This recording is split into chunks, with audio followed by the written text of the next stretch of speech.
प्राणं नमो वज्राय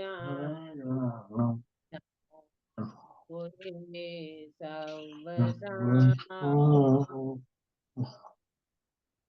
हाँ, कंचन बे। हाँ, जय जिनेन्द्र। मंगलमय मंगलकरण वीतराग विज्ञान नमो ताहि जाते भे अरहंतादि महान। करि मंगल करि हो महा ग्रंथ करण को काज। जाते मिले समाज सब पावे निज पद राज। इस भवतरु का मूल एक जानहु मिथ्या भाव। ताको करि निर्मूल अब करिए मोक्ष उपाव। जय जी।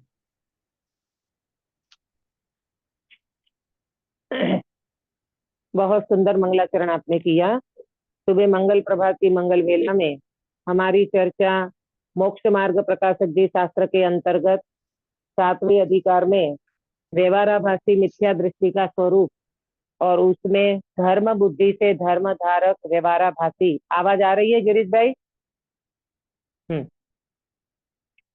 धर्म बुद्धि से धर्म धारक व्यवहाराभासी में हमारी चर्चा जो आगे बढ़ी है वो कल पंडित साहब ने ये बताया था कि धर्म बुद्धि से तो धर्म करता है परंतु वो निश्चय धर्म को नहीं जानता है। उसमें दो बातें आई, एक तो देवशास्त्र गुरु का स्वरूप अंतरंग नहीं जानता और दूसरी बात ये आई कि 7 तत्वों का स्वरूप यथार्थ नहीं जानता है ना।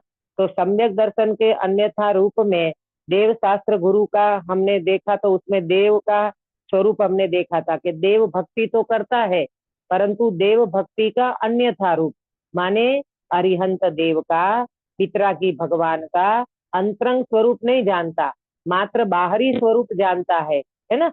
तो उससे क्या होता है कि वो व्यक्ति यथार्थ मोक्ष मार्ग को नहीं साध सकता। तो देव भक्ति का स्वरूप हमने देखा। आज हम गुरु भक्ति का अन्यथा रूप और शास्त्र का, ये दो की चर्चा करेंगे। पेज नंबर 223 मिला सबको? 223 देखो। अब गुरु भक्ति उसके कैसी होती है तो कहते हैं, है ना। अब देव भक्ति तो बता दी कि भाई देव का स्वरूप यथार्थ नहीं जानता, है ना। पर गुरु में भी वो गलती करता है, ऐसे शास्त्र में भी वो गलती करेगा ही करेगा। इसीलिए कहते हैं निश्चय व्यवहार दोनों का समन्वय होना चाहिए। अकेला व्यक्ति निश्चय को जाने और व्यवहार को न जाने ऐसा होता नहीं है, और अकेला व्यवहार को जाने और निश्चय को न जाने तो भी गड़बड़ हो जाती है। बराबर। अब देखो कैसी गुरु भक्ति में अन्यथा करता है। अब गुरु भक्ति उसके कैसी होती है तो कहते हैं कितने ही जीव आज्ञानुसारी हैं, वे तो यह जैन के साधु हैं, हमारे गुरु हैं, इसलिए इनकी भक्ति करनी, ऐसा विचार कर उनकी भक्ति करते हैं, है ना। कितने जीव होते ना ऐसे आज्ञानुसारी कि भाई हमारे गुरु कौन है तो बोले हमारे जैन के साधु जो होते हैं, निर्ग्रंथ गुरु होते वो हमारे गुरु हैं, तो हमें उनकी भक्ति करनी चाहिए। बस इतना ही विचार करके उनकी भक्ति करते हैं। और कितने ही जीव परीक्षा भी करते हैं, है ना। कोई जीव ऐसे होते हैं वो परीक्षा भी करते हैं कि नहीं नहीं, अकेले कोई ने वेश धारण कर लिया, अकेले कोई ने दीक्षा ले ली तो उनको हम गुरु नहीं मानेंगे, हम पहले परीक्षा करेंगे कि उनके जीवन में मुनि धर्म के अनुकूल वो जो पालन होता है 28 मूल गुण वगैरह का, वो उनके जीवन में है कि नहीं है। वो परीक्षा करके फिर उनको गुरु मानते हैं। कोई जीव ऐसे होते हैं, ठीक है। वहां यह मुनि दया पालते हैं, शील पालते हैं, धनादि नहीं रखते, उपवास आदि तप करते हैं, शुद्धादि परिसर सहते हैं, किसी से क्रोधादि नहीं करते हैं, उपदेश देकर औरों को धर्म में लगाते हैं, इत्यादि गुणों का विचार कर उनमें भक्ति भाव करते हैं। कौन? ये धर्म बुद्धि वाला। ये धर्म बुद्धि वाले को इतना तो पता है कि हमारे गुरु कैसे होते हैं। दया पालते हैं, शील पालते हैं, धन आदि रखते नहीं है, परिग्रह रखते नहीं है, उपवास आदि करते हैं, सुधा आदि तप करते हैं, शास्त्र का अभ्यासी जीव है ना। तो इसको ये सारी चीजें पता है। हाँ, ये सारी चीजें उनको पता है और उनको ही गुरु मानता है। ध्यान रखना, वो कोई ऐसे मात्र शिथिलाचारी को गुरु नहीं मानता, वो प्रॉपर निर्ग्रंथ गुरु को गुरु मानता है, द्रव्यलिंगी को, जो बराबर 28 मूल गुण का पालन करते हो। परंतु कमी ये रह जाती है कि वो उनके अंतरंग स्वरूप को नहीं जानता। अब देखना पंडित जी उनकी गलती निकालेंगे। परंतु ऐसे गुण तो परमहंस आदि अन्य मतियों में तथा जैनी मिथ्या दृष्टियों में भी पाए जाते हैं। कैसे गुण, कैसे गुण काश्मीरा मेन, कैसे गुण पाए जाते हैं अन्य धर्म के गुरुओं में? ये जो जो दया ऊपर पाल, बताए ना, हाँ दया हाँ पालती पालती वो सब। हाँ, है ना, ये सब गुण तो परमहंस वगैरह जो हो गए, है ना, बहुत सारे ऐसे साधु बाबा नागा बाबा होते हैं। हमारे यहाँ कुंभ का मेला लगता है ना नासिक में, तो वहाँ नागा बाबा और भी बहुत सारे ऐसे साधु होते हैं जो मंद कसाई में इस प्रकार के पालन कर लेते हैं। तो पंडित जी कहते हैं कि ऐसे तो मिथ्या दृष्टि जीवों में भी देखने को मिलेगा, इसलिए इनमें अति व्याप्तिपना है। अब मुझे कौन बताएगा अति व्याप्तिपना कैसे है, अति व्याप्तिपना इधर कैसे बैठेगा, है ना? देखो ये गुण मिथ्या दृष्टि भी पालन करते हैं, अन्य गुरुओं में भी मिलता है, और अपने गुरु में भी ये दोष होगा, तो इसको अति व्याप्तिपना कहा। इसका मतलब क्या हुआ, अति व्याप्तिपना का अर्थ क्या हुआ, सुधाबेन बता सकते हो आप? हाँ दीदी, जो अपने साधु में जो गुण होते, जो अन्य, वो ऐसे गुण तो अन्य मति साधु में भी देखे जाते हैं, हाँ, पर सम्यक है ना, दर्शन ज्ञान चारित्र नहीं दिखता है उनको। बहुत बढ़िया। क्यों? क्योंकि देखो अति व्याप्ति का मतलब क्या है मालूम, लक्ष्य में भी पाया जाए और अलक्ष्य में भी अलक्ष्य में भी पाया जाए। माने हमने जिसको लक्षण बनाया ना, वो लक्षण इतना निर्दोष होना चाहिए, उसमें अति व्याप्तिपना, अव्याप्तिपना और असंभव, ये तीनों दोष नहीं होना चाहिए। और यहाँ क्या हो रहा है, ये दोष लग रहा है, अति व्याप्तिपना, ये दोष आ रहा है। अन्य साधु में भी है और हमारे साधु में भी है ये बाहर का आचार विचार, तो बोले अति व्याप्तिपना लगेगा, ये नहीं चलेगा, ये दोष है, ये अति व्याप्तिपना दोष लग रहा है, इसीलिए वो सच्चे गुरु नहीं माने जाएंगे। अन्य मत देखो, इसलिए इनमें अति व्याप्तिपना है, इनके द्वारा सच्ची परीक्षा नहीं होती। किसके द्वारा सच्ची परीक्षा नहीं होगी? ये बाह्य आचार का पालन करते हैं ना, इससे सच्ची परीक्षा नहीं होगी। सच्ची परीक्षा कब होगी, अब पंडित जी बताते हैं।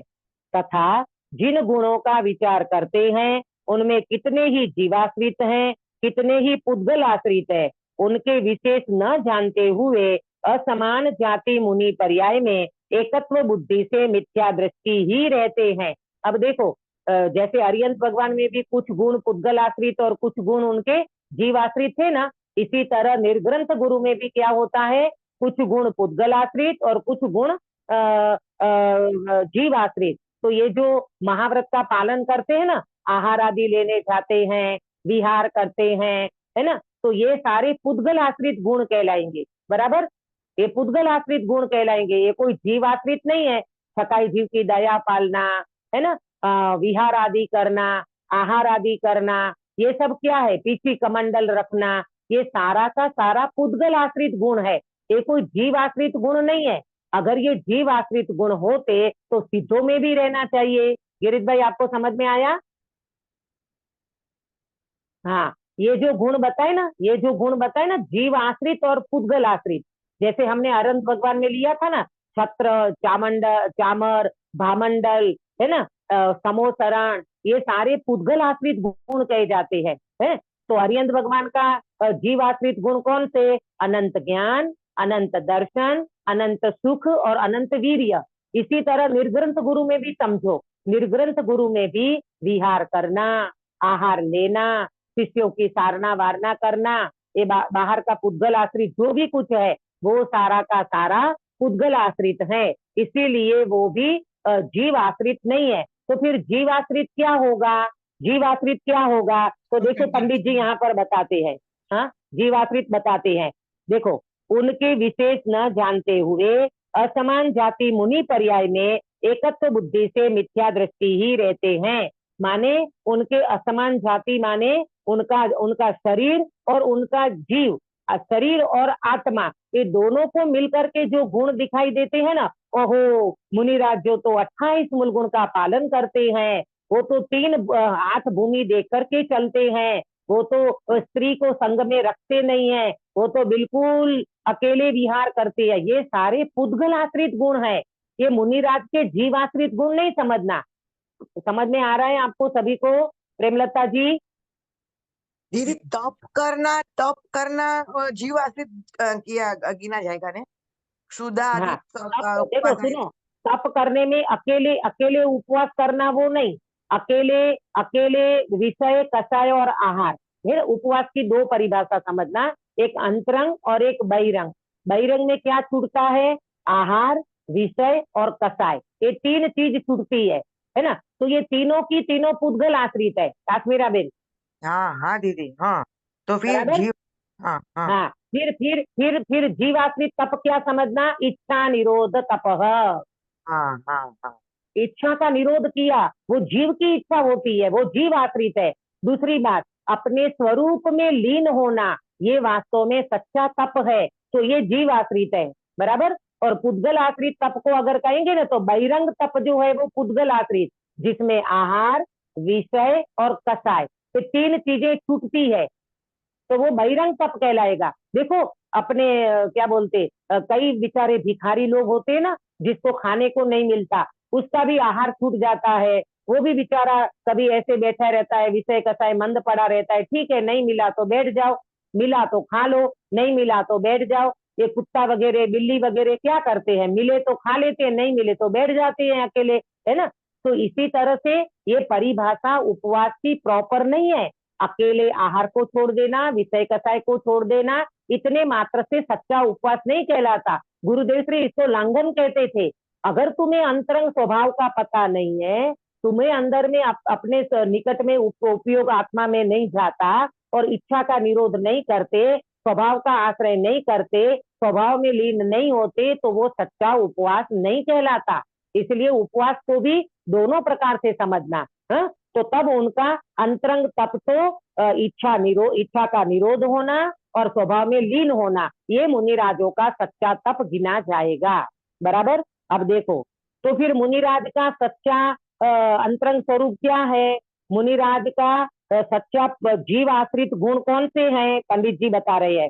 तथा सम्यक दर्शन ज्ञान चारित्र की एकता रूप मोक्ष मार्ग, वह ही मुनियों का सच्चा लक्षण है।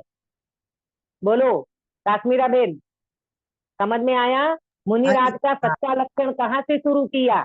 सम्यक दर्शन ज्ञान हम्म, चारित्र्य, सम्यक दर्शन ज्ञान चारित्र, यहाँ से मुनिराज का सच्चा लक्षण शुरू होता है। श्रीमद राजचंद्र जी ने, कृपाणु देव ने आत्मज्ञान त्या मुनिपणु तेसा चा गुरु होए, गुरु किसको कहा? पहले उसके पास क्या होना चाहिए गिरीश भाई? सम्यक दर्शन ज्ञान चारित्र हाँ, पहले आत्मज्ञान होना चाहिए। आत्मज्ञान। सम्यक दर्शन के बिना मुनिपना नहीं होता, ये क्रम भंग कर लेते हैं लोग बात। सीधी दीक्षा ले लो, सम्यक दर्शन का ठिकाना नहीं, आत्मज्ञान का ठिकाना नहीं, और दीक्षा ले ली, ऐसा नहीं होता। मोक्ष मार्ग का क्रम तो चतुर्थ गुण स्थान से शुरू होता है, सम्यक दर्शन, सम्यक ज्ञान और सम्यक चारित्र। कुलभूषण भाई, आपको समझ में आ रहा है? मोक्ष मार्ग शुरू कहाँ से होता है? रत्नत्रय से शुरू होता है, हाँ? और जो आत्मज्ञानी होते हैं ना, वही गुरु कहलाते हैं। आत्मज्ञान सहित 3 कसाई चौकड़ी का अभाव, वो सच्चे भावलिंगी निर्ग्रंथ गुरु कहलाते हैं। तो ये सच्चा लक्षण पंडित जी ने बता दिया। अकेले तप करते हो, अकेले परिग्रह छोड़ के बैठे हो, हैं, अकेले धन नहीं रखते, अकेले उपवास आदि करते हैं, सुधादि परिसर कहते हैं, उनको मात्र मुनि नहीं मानना। इनके साथ ये चीज होना चाहिए, रत्नत्रय होना चाहिए, आत्मा का अनुभव होना चाहिए, आत्मा में लीनता होनी चाहिए, 3 कसाई चौकड़ी का अभाव होना चाहिए, उसको ही वास्तव में निर्ग्रंथ गुरु मानना चाहिए। देखो, क्योंकि यह पहचान हो जाए तो मिथ्या दृष्टि रहते नहीं। तो किसको नहीं रहता मिथ्या दृष्टि? कौन नहीं रहता? प्रेमलता जी, कौन मिथ्या दृष्टि नहीं रहता?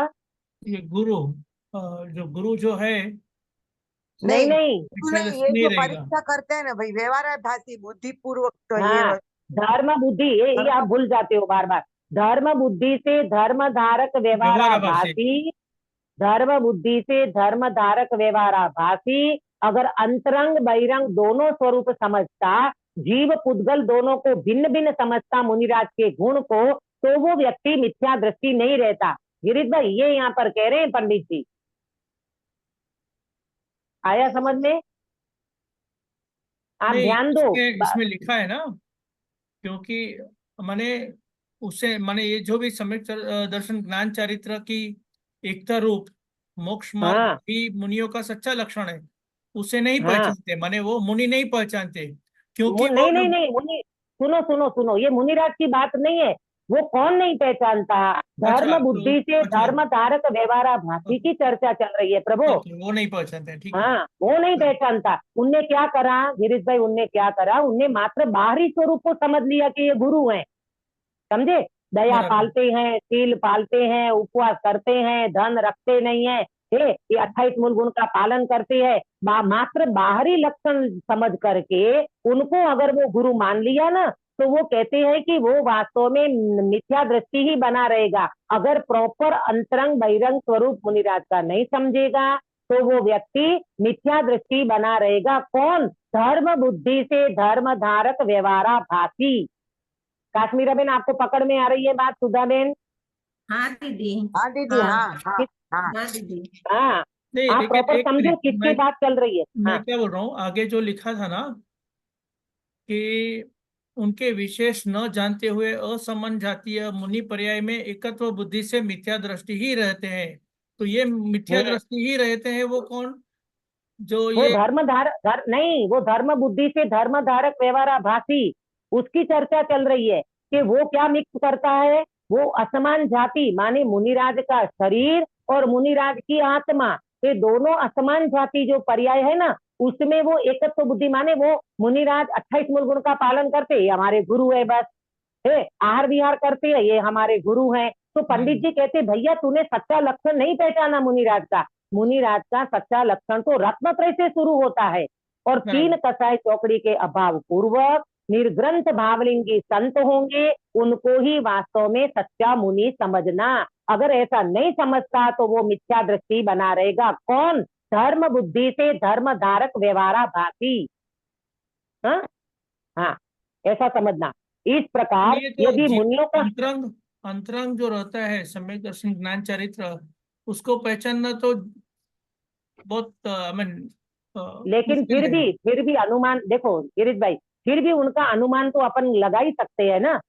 उनका फिर भी अनुमान तो अपन कर ही सकते हैं ना। देखो जैसे गुरुदेव श्री थे एक सामान्य रूप से, तो अपने को गुरुदेव श्री अनुभूति मतलब गुरुदेव श्री सम्यक दृष्टि है, गुरुदेव श्री ज्ञानी गुरु हैं, ऐसा अपने को कैसे समझ में आता? उनकी वाणी से, उनका उनके बोलने से बार बार उनका फोकस कहाँ जाता है। इतने सारे अनुयोग की चर्चा करते हुए भी गुरुदेव श्री का फोकस आत्मा के ऊपर बार बार आता था ना, इससे अपने को समझ में आता है। और वो व्यक्ति निकट में जाएगा, है निकट में उनकी चर्या भी देखेगा, आचार विचार व्यवहार ये तो बाहर की बात है, अंतरंग में उनका फोकस बार बार कहाँ पर जाता है। भेद विज्ञान और गायक का आश्रय अगर जीव बार बार करता है ना, तो अनुमान अपन बिल्कुल लगा सकते हैं कि ये जीव वास्तव में ज्ञानी है। बाकी बाकी आपकी बात ठीक है कि भाई वो केवल ज्ञानी जान सकते हैं, अपन नहीं जान सकते, परंतु अनुमान से और आगम से अपन उनका थोड़ा बहुत अंदाजा लगा सकते हैं। देखो इस प्रकार यदि मुनियों का सच्चा स्वरूप ही नहीं जानेंगे, तो सच्ची भक्ति कैसे होगी? जब तुम उनका स्वरूप ही नहीं समझते अंतरंग बहिरंग, तो फिर सच्ची भक्ति नहीं होगी। वो व्यवहार भक्ति तो हो जाएगी, कहने वाली भक्ति तो हो जाएगी, उपचार भक्ति तो हो जाएगी, सच्ची भक्ति नहीं होगी। पुण्य बंध के कारणभूत शुभ क्रिया रूप गुणों को पहचान कर, उनकी सेवा से अपना भला होना जानकर, उनमें अनुरागी होकर भक्ति करते हैं। देखो क्या क्या गलती रह जाती है। पुण्य बंध के कारणभूत शुभ क्रिया रूप गुणों को पहचान कर, उनकी सेवा से अपना भला होना जानकर, उनमें अनुरागी होकर भक्ति करते हैं। ये सेंटेंस से आपको पता चलेगा कि वो जीव वास्तव में शुभ भाव में अटका हुआ है। क्या करता है वो? पुण्य बंध के कारणभूत शुभ क्रिया रूप गुणों को पहचान कर, ये मुनिराज मूल गुण का पालन करते हैं, दया पालते हैं, उपवास आदि करते हैं, तो ये सारी क्रिया कैसी है? शुभ क्रिया है और शुभ भाव है, और इससे क्या होगा? पुण्य का बंध होगा। ऐसे गुणों को वो पहचानता है और उनकी सेवा से अपना भला होगा। ऐसे मुनिराज की सेवा करेंगे तो अपना भला होगा, अपना कल्याण होगा, ये गुरु अपने को तार देंगे, ये गुरु अपने का मोक्ष कर देंगे, ऐसा समझ करके वो व्यक्ति उनमें अनुरागी होकर के भक्ति करते हैं। इस प्रकार गुरु भक्ति का स्वरूप कहा है। इस प्रकार धर्म बुद्धि से धर्म धारक व्यवहाराभासी इस प्रकार से भक्ति करते हुए शुभ भाव में खुद भी अटका है और शुभ भाव वाला मुनिराज को मानता है। उनके शुद्ध स्वभाव का उन्हें पता नहीं है, रत्नत्रय का उन्हें पता नहीं है, मात्र व्यवहार में संतुष्ट है। इस तरह वो गुरु भक्ति का अन्यथा रूप समझना। ख्याल में आया सभी को ये चर्चा गुरु भक्ति वाली? बराबर? हाँ दीदी। हाँ हाँ, ये काश्मीरा बेन, यहाँ आप ये अंदाजा लगा सकते हो कि भाई देखो, द्रव्यलिंगी मुनि होते हैं ना, वो भी तो 28 मूल गुण का पालन करते हैं, सब कुछ करते हैं। ऐसे द्रव्यलिंगी मुनिराज को भले हम वंदन करें, ऐसा आया है आगम में कि बराबर 28 मूल गुण का प्रॉपर पालन करते हो तो वो द्रव्यलिंगी वंदनीय है। परंतु वो द्रव्यलिंगी मुनिराज अगर अंदर में रत्नत्रय को धारण नहीं किया ना, तो उनका मोक्ष मार्ग शुरू नहीं होगा। हाँ, आया समझ में? और ये भी यहाँ पर अगर सच्चे द्रव्यलिंगी को भी मानता हो और अंदर में उनको रत्नत्रय प्रकट नहीं हुआ वो, तो वो गुरु की सच्ची भक्ति नहीं कहलाएगी। इसका मतलब क्या हुआ? अंदर बाहर दोनों प्रकार से निर्ग्रंथपना होना चाहिए, ये मतलब हुआ गुरु का। अब शास्त्र का, शास्त्र भक्ति का अन्यथा रूप। अब वो शास्त्र में भी गड़बड़ी कर रहा है। कैसी गलती करता है वो पंडित जी बताते हैं। देखो, एक घड़ा उल्टा तो सारे घड़े उल्टे, एक घड़ा सुलटा तो सब कुछ सुलटा। यहाँ मूड में भूल कर रहा है ना, तो उनकी सारी चीजों की गलती निकलेगी। देवगुरु धर्म में भी, देवगुरु शास्त्र में भी गलती करेगा। आगे जाकर के अभी आने वाली है चर्चा, जीवादि 7 तत्वों में भी गलती करता है। अब अपन देखते हैं शास्त्र में क्या गलती करता है। अब शास्त्र भक्ति का स्वरूप कहते हैं, कितने ही जीव तो यह केवली भगवान की वाणी है, इसलिए केवली के पूज्य पने के कारण यह भी पूज्य है, ऐसा जानकर भक्ति करते हैं। किसकी किसकी भक्ति करते हैं गिरीश भाई? शास्त्र की। हाँ, शास्त्र की। अब जो पॉइंट चलता है उसको फोकस करना। ये जीव क्या मानता है? ये जो हमारे शास्त्र है ना, ये हमारे समय सार, नियम सार, प्रवचन सार, ये जितने भी दिगंबर वितरागी मुनियों के शास्त्र हैं, ये सब क्या है? केवली भगवान की वाणी है।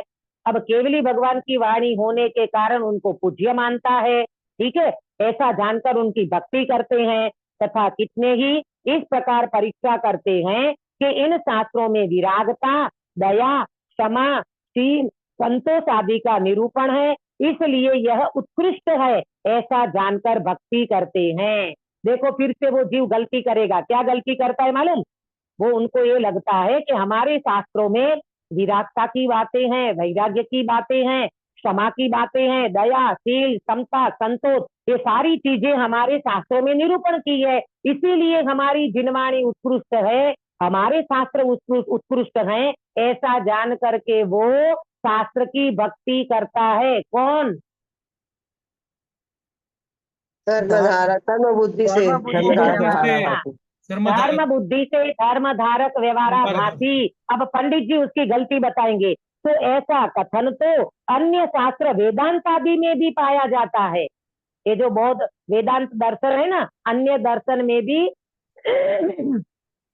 आप समझना, अन्य दर्शन में भी मंद कसाई की बातें चलती है। अन्य दर्शन वाले भी शास्त्र में लिखा रहता है, दया पालो, शील पालो, कसाई नहीं करो, गुस्सा नहीं करो, राग द्वेष नहीं करो, ऐसी बातें तो आपको वेदांत आदि शास्त्रों में भी मिल जाएगी। तो फिर हमारे जैन शास्त्र और वेदांत शास्त्र में अंतर क्या रहा? बात समझ में आई? कोई अंतर नहीं रहेगा। और अंतर नहीं रहेगा तो फिर कौन सा दोष लगेगा प्रेमलता जी? कौन सा दोष लगेगा? अति व्याप्ति दोष। वेरी गुड, अति व्याप्ति पना दोष लगेगा। सुनीता जी, आपको समझ में आ रहा है कि दोनों तरफ अगर ये चीजें होती है तो ये अति व्याप्ति पना, ये दोष जो है वो दोष निर्दोष है, वो लक्षण निर्दोष है कि दोषित है? सुनीता जी, हाँ हाँ दीदी, समझ आ रहा है। हाँ। आया ना? वो दोषित है, माने वो लक्षण ठीक नहीं है। आया ना समझ में? दोनों यहाँ क्या बात है मालूम? हमारा जो हमने जो लक्षण बनाया अपने सर्वज्ञ भगवान ने, वो ऐसा लक्षण बनाया कि वो लक्षण बिल्कुल निर्दोष होना चाहिए। वो तो उसमें भी है और आप में भी है, तो फर्क क्या पड़ा है? सिंह गाय का लक्षण बनाया सिंह, तो बोलो ये इसमें कौन सा दोष लगेगा? भैंस का भी गिरीश भाई, सींग होते हैं। हाँ, अतिव्याप्तिपना दोष लगेगा। वो तो भैंस में भी है, बैल में भी है और हमारे इसमें क्या बोलते गाय में भी है। तो दो चीजों में जब ये चीज मिलती है तो वो लक्षण ठीक नहीं है। वो लक्षण हमारे अंदर में ही प्रॉपर मिलना चाहिए, जीव में, जीव के अलावा कहीं नहीं होना चाहिए, तब वो निर्दोष लक्षण कहा जाता है। तो शास्त्र में भी ऐसा हुआ कि तथा इन शास्त्रों में, अब देखो ये क्या करता है, 224 पेज से ऊपर पहली लाइन, तथा इन शास्त्रों में त्रिलोक आदि का गंभीर निरूपण है, इसलिए उत्कृष्टता जानकर भक्ति करते हैं। देखो ये गलती कर लेता है कि हमारे जो शास्त्र है ना, वितरागी अपने शास्त्र, तो उसमें त्रिलोक आदि का गंभीर निरूपण है। त्रिलोक आदि माने तीन लोक का, तीन लोक में मध्य लोक कैसा है, ऊर्ध्व लोक कैसा है, अधोलोक कैसा है, इतना सूक्ष्म और इतना गंभीर निरूपण है हमारे वितरागी शास्त्रों में, ऐसा कहीं नहीं है। इतना उत्कृष्ट वर्णन है और ऐसा समझ करके वो भक्ति करता है। परंतु कह करके पंडित जी गलती निकाल रहे हैं, परंतु यहाँ अनुमान आदि का तो प्रवेश है नहीं, इसलिए सत्य असत्य का निर्णय करके महिमा कैसे जाने, इसलिए इस प्रकार सच्ची परीक्षा नहीं होती। आपको पता है गिरीश भाई, नंदीश्वर द्वीप आपने देखा है? नहीं देखा।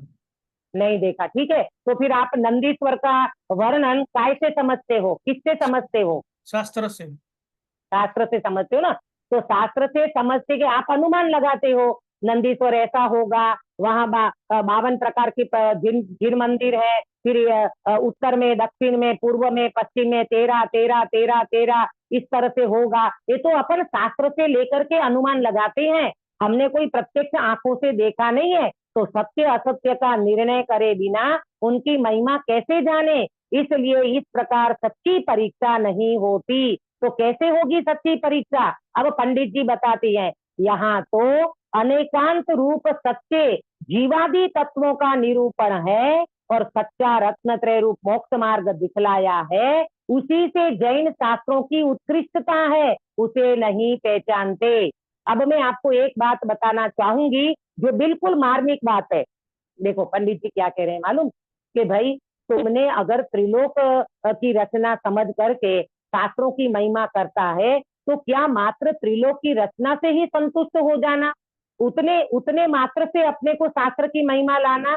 नहीं नहीं, पंडित जी ये कह रहे हैं भैया, यहाँ तो अनेकांत स्यादवाद जिनवाणी है हमारी, अनेकांत स्यादवाद हमारी जिनवाणी माता का लक्षण है और उसी से हमारे जीवादि तत्वों का निरूपण किया है।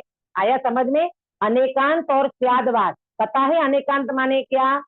अनंत धर्मात्मक वस्तु और उन वस्तु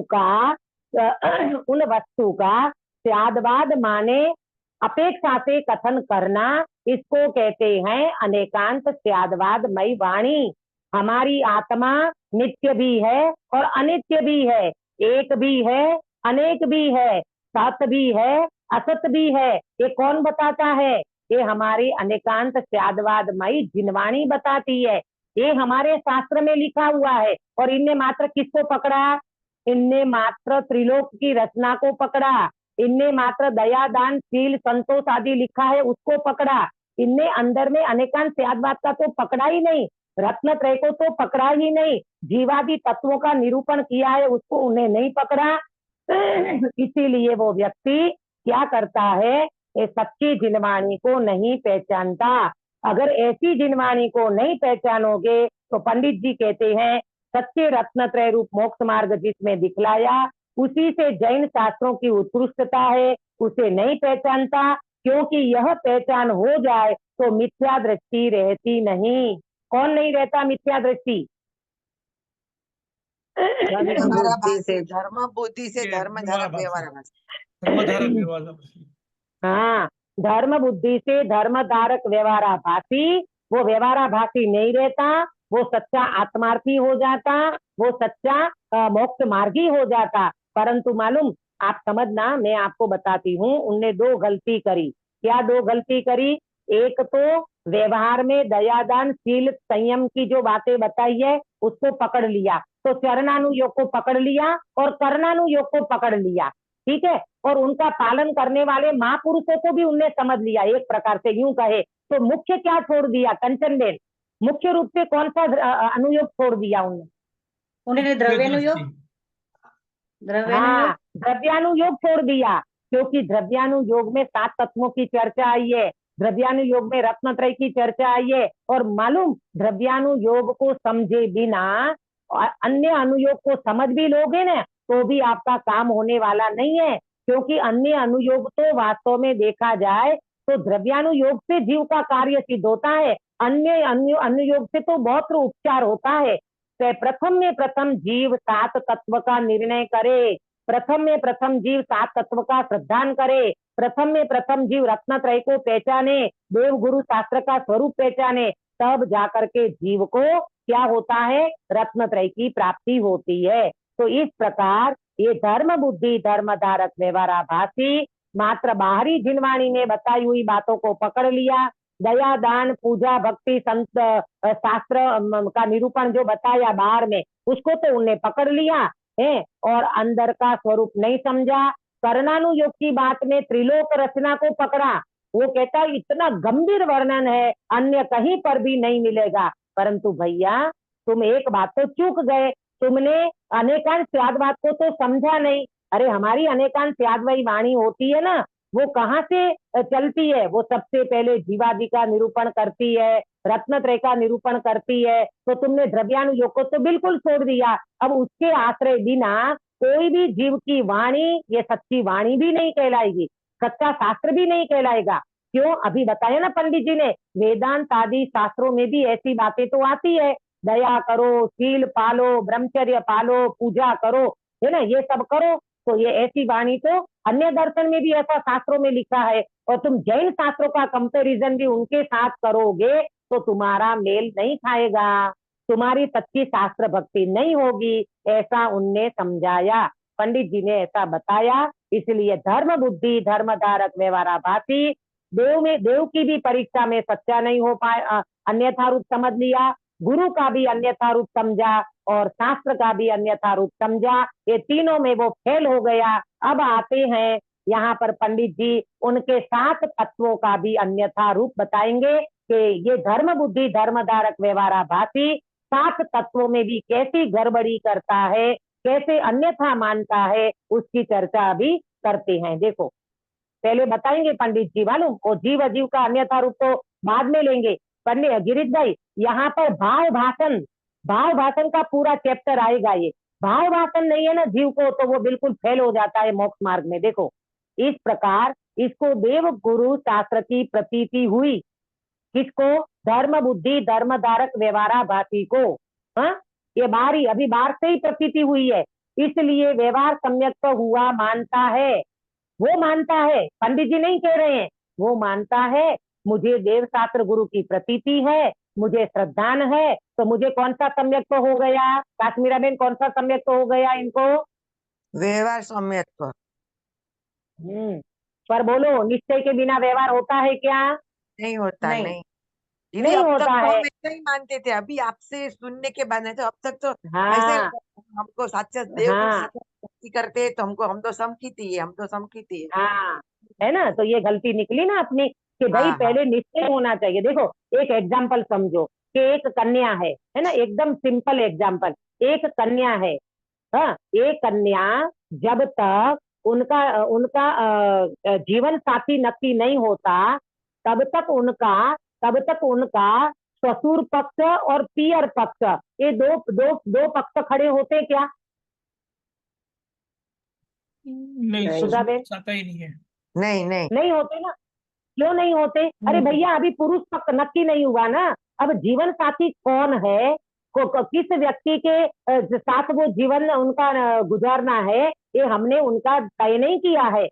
जब तक जीवन साथी नक्की नहीं होता, यानी सगाई नहीं होती, शादी नहीं होती, तब तक वो कन्या का पियर पक्ष और ससुर पक्ष ऐसे दो पक्ष खड़े नहीं होते, दो प्रकार का डिवाइडेशन नहीं होता है ना। इसी तरह यहाँ जब तक ये जीव अपने चैतन्य भगवान आत्मा का अनुभव नहीं करता, तब तक निश्चय और व्यवहार ऐसे दो पक्ष खड़ा नहीं होता, दो प्रकार के व्यवहार खड़े, दो प्रकार का नए खड़े नहीं होते, ये निश्चय नहीं और व्यवहार नहीं। इसीलिए कहते हैं काश्मीरा बेन, ज्ञानी को ही नए लागू पड़ते हैं, अज्ञानी को नए लागू पड़ता ही नहीं है।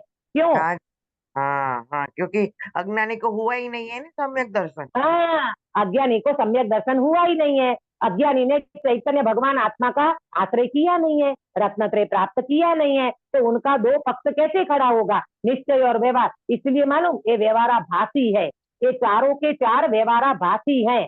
आप समझना इनका।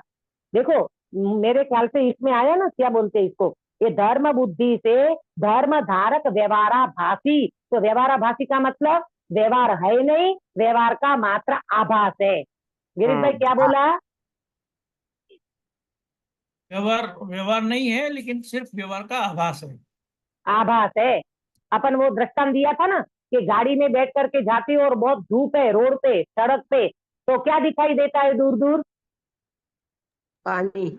अपना पानी। जड़, उसको मृग जड़ बोलते हैं। मृगजड़, हाँ मृगजड़। हाँ, मृगजड़, पानी पानी दिखाई देता है, पानी वानी कुछ नहीं होता, वो धूप में सड़क पर पे वहां पे ऐसा पानी जैसा दिखाई देता है, लेकिन आभास है, पानी वानी कुछ नहीं है। इसी तरह धर्म बुद्धि से धर्म धारक व्यवहार आभासी अगर इस तरह से देव शास्त्र गुरु का स्वरूप समझता है और अपने को व्यवहार से धर्मात्मा मानता है, तो वो उनका व्यवहार नहीं है परंतु व्यवहाराभास है, ये पंडित जी का कहना है। सुनो आगे। परंतु उनका सच्चा स्वरूप भाषित नहीं हुआ है, इसलिए प्रतीति भी सच्ची नहीं हुई है। सच्ची प्रतीति के बिना सम्यक्त्व की प्राप्ति नहीं होती, इसलिए मिथ्या दृष्टि ही है। कौन? प्रेमलता जी कौन?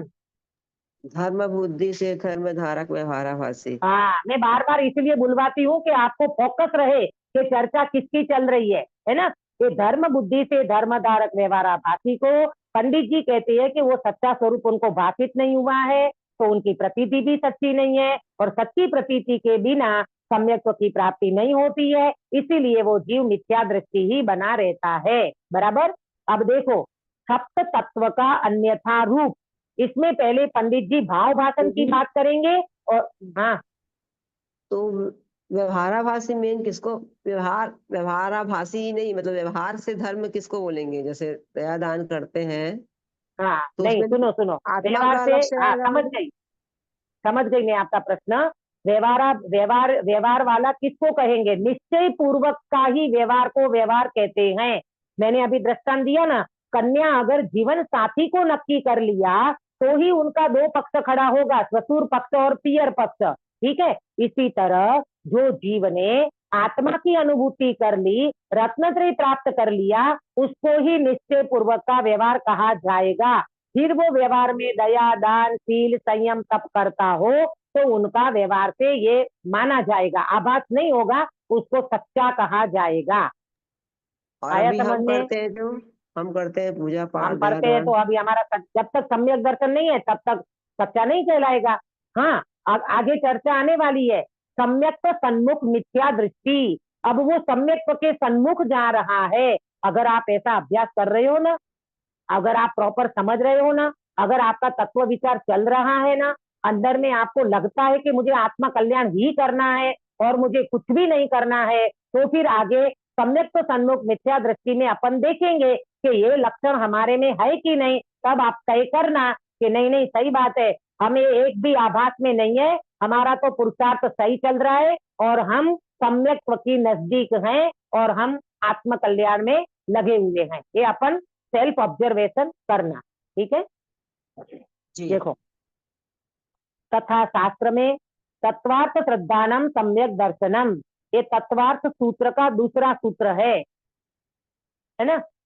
ऐसा वचन कहा है, इसलिए शास्त्रों में जैसे जीवादि तत्व लिखे हैं वैसे आप सीख लेता है और वहां उपयोग लगाता है, औरों को उपदेश देता है। कौन? ये किसकी बात चल रही है गिरीश भाई? कर्म बुद्धि से ये धर्म बुद्धि धारक से हाँ, धर्म कर्म धारक बुद्धि व्यवहार से भाषी। धर्म धारक व्यवहाराभासी, ये चारों का नाम भी आप प्रॉपर कर लेना। अब मैं एग्जाम लेने वाली हूँ, बस अभी ज्यादा समय नहीं बचा, आधा आधा करना है ना, हाफ हाफ।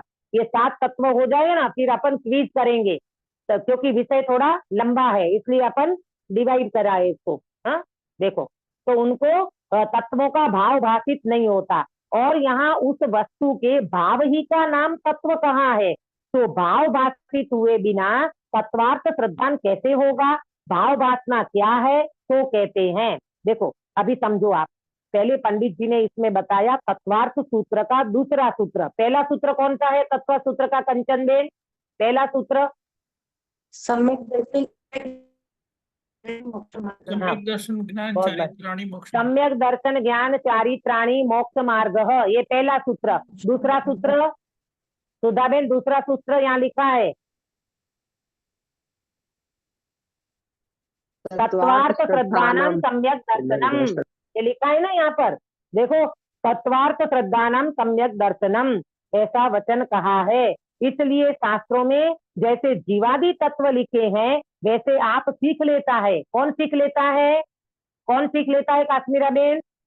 धर्म बुद्धि से धर्म बुद्धि से धर्म धारक व्यवहार भाषी। हाँ, वो बराबर सीख लेता है। अब देखो, इसमें अपना काउंटिंग होता हो तो देख लेना कि हम भी दूसरों को सिखा लेते। जैसे मैं हूँ, मैं इसमें ऑब्जर्वेशन करूं कि मैं 7 तत्वों को समझती हूँ, मैं आपको समझा दूं। मैं मोक्ष मार्ग प्रकाशक स्वयं समझ रही हूँ और आपको समझा देती हूँ, तो अपनी गलती को महसूस करना कि कहीं ऐसा तो नहीं है हमने सीख लिया और दूसरों को सिखाने चले गए, है हमने पढ़ लिया दूसरों को पढ़ा दिया। ऐसा मात्र नहीं होना चाहिए, भाव भाषण होना चाहिए। भाव भाषण के बिना काम बनने वाला नहीं है। पंडित जी यहाँ पर अपने को रेड सिग्नल दे रहे हैं।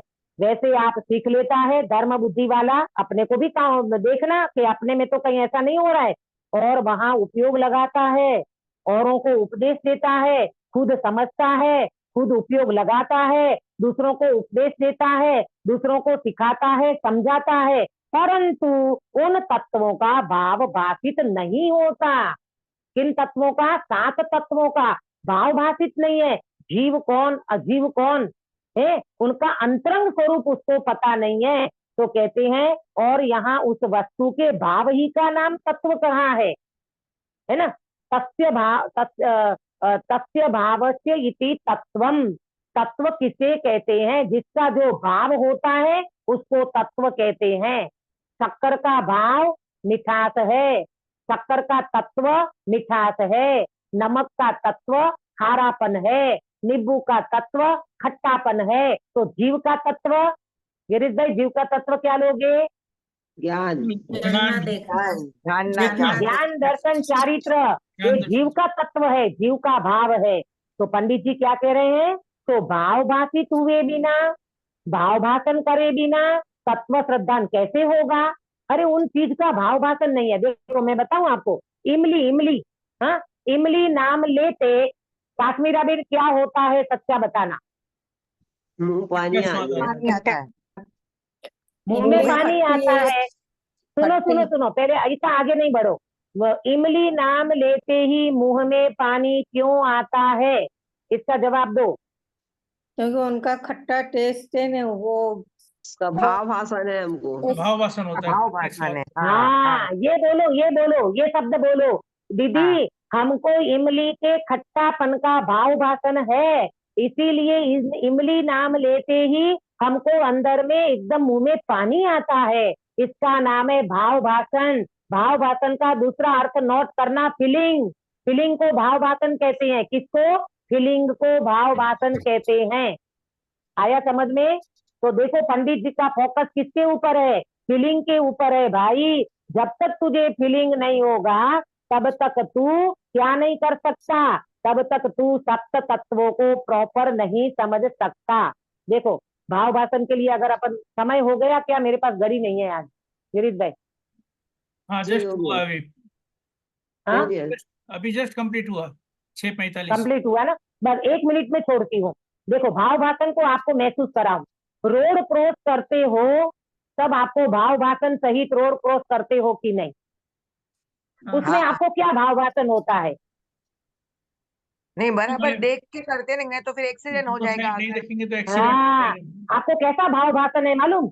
ये गाड़ी इतने दूर है तो मैं रोड क्रॉस कर सकती हूँ, मैं इधर से उधर जाने में मुझे इतना समय लगेगा, गाड़ी बहुत दूर है तो अपन फट करके रोड क्रॉस कर लेती है। हर चीज में भाव भाषण होता है। आप सब्जी बनाते हो, भोजन बनाते हो, हर चीज में भाव भाषण होता है। नमक कभी मुट्ठी भर डाल देते हो कश्मीरा बेन नहीं, लौकी की कभी नहीं सब्जी डाल- में? कभी कभी नहीं कभी डालते, प्रॉपर डालते हैं, जितना चाहिए उतना डालते हैं। इन सारी चीजों का भाव भाषण होता है। डॉक्टर, इंजीनियर, वकील सब अपने अपने फील्ड में हर व्यक्ति को भाव भाषण होता है। तो यहाँ पंडित जी कहते हैं 7 तत्वों में भी भाव भाषण नहीं होगा, माने फीलिंग नहीं होगा। मैं जीव हूँ तो जीव का फीलिंग आना चाहिए, मैं शरीर नहीं हूँ तो अजीव तत्व का भी फीलिंग होना चाहिए कि ये मेरे से भिन्न है, इनका वर्ण स्पर्श रस गंध वर्ण ये मेरे में नहीं है। ऐसा भाव भाषण 7 तत्वों का नहीं होगा तो मात्र शब्दों में, दूसरों को पढ़ा देने में, समझ लेने में, धारणा में, बुद्धि में होने से कुछ काम होने वाला नहीं है। अब कल अपन चर्चा करेंगे कि भाई यहाँ एक दृष्टांत दिया है कि कोई चतुर पुरुष होता है वो किस तरह से उस चीज का भाव भाषण करता है, और दूसरा जो व्यक्ति है उसको भाव भाषण नहीं है तो कैसा नहीं है, ये पूरा डिटेल इसमें भाव भाषण के ऊपर दिया है, उसकी चर्चा अपन करेंगे। अगर मेरा विकल्प है, आप लोगों को अगर अनुकूलता हो तो अपन अभी कंटिन्यू 31 तारीख तक कर ले, क्योंकि 1 तारीख को दीपावली है, उसके बाद 4-5 दिन का गैप रहेगा और फिर अगला गुरुवार जब आएगा तब अपनी क्लास शुरू होगी। अगर आपकी अनुकूलता हो तो 31 तारीख तक कंटिन्यू कर ले सुबह जो, और आपका मन नहीं हो कि नहीं हमें नहीं करना है तो मैं छुट्टी करूंगी कल नहीं से। नहीं। बोलो। जी, कर लो कल कर लो। करते हैं, no इधर problem। 31 को दिवाली मना रहे हैं दीदी, हाँ, 1 तारीख को। इधर 31 को मना रहे हैं। हाँ तो वो फिर गांव की और इधर अलग होगी। 1-2 दिन हमारे यहाँ पहले 1 छोड़ तारीख को। दीजिएगा। हम्म। ऐसा 30 तारीख तक करना है क्या? जी। 31 की हाँ, छुट्टी हाँ, रखना तो है? देखते हैं वो 30 तारीख का तब बात करेंगे, अभी तो चालू रखते ठीक हैं। है, अभी चालू रखते हैं, फिर आप बताना कि 31 को बंद रखना हो तो फिर अपन बंद करेंगे। जी लेकिन जी। सुनो, ये जो भाव भाषण वाला जो चैप्टर है ना, इसके ऊपर फोकस देना।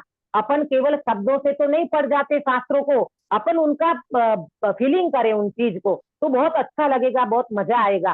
कोई भी चीज जब तक अपने फीलिंग में नहीं आती ना तब तक उस चीज का मजा नहीं आता। रसगुल्ला बना बनाया रखा है, लेकिन जब तक आप उसका फीलिंग नहीं करोगे, वेदन नहीं करोगे तो मजा नहीं आएगा। हम सब मोक्ष मार्ग में भाव भाषण को फोकस करें, फीलिंग के ऊपर फोकस देवें, मात्र शास्त्र ज्ञान को पढ़ न लेने, पढ़ा न दे दूसरों को, परंतु उनका फीलिंग करें। इस मंगल भावना के साथ मैं आपकी बात को विराम देती हूँ। निज निधि निज में बताई यह अनंत उपकार है, इसके लिए दिन वाणी माँ को वंदना तत्वार है, वंदना तत्वार है। कंचन में काय सर कराओगे? उनको आवाज भी नहीं जा रही शायद। हाँ बोलो काश्मीरा में। हाँ दीदी। नमो हरियंताणम, नमो सिद्धाणम, नमो आयर्याणम, नमो उवज्जायणम, नमो लोहे सौ साहुणम। नमो हरियंताणम, नमो सिद्धाणम, नमो आयर्याणम, नमो उवज्जायणम, नमो लोहे सौ साहुणम। नमो हरियंताणम, नमो सिद्धाणम, नमो आयर्याणम, नमो उवज्जायणम, नमो लोहे सौ साहुणम। नमो हरियंताणम, नमो सिद्धाणम, नमो आयर्याणम, नमो उवज्जायणम, नमो लोहे सौ साहुणम। नमो हरियंताणम, नमो सिद्धाणम, नमो आयर्याणम, नमो उवज्जायणम, नमो लोहे सव साहुणम। नमो हरियंताणम, नमो सिद्धाणम, नमो आयर्याणम, नमो उवज्जायणम, नमो लोहे सव साहुणम।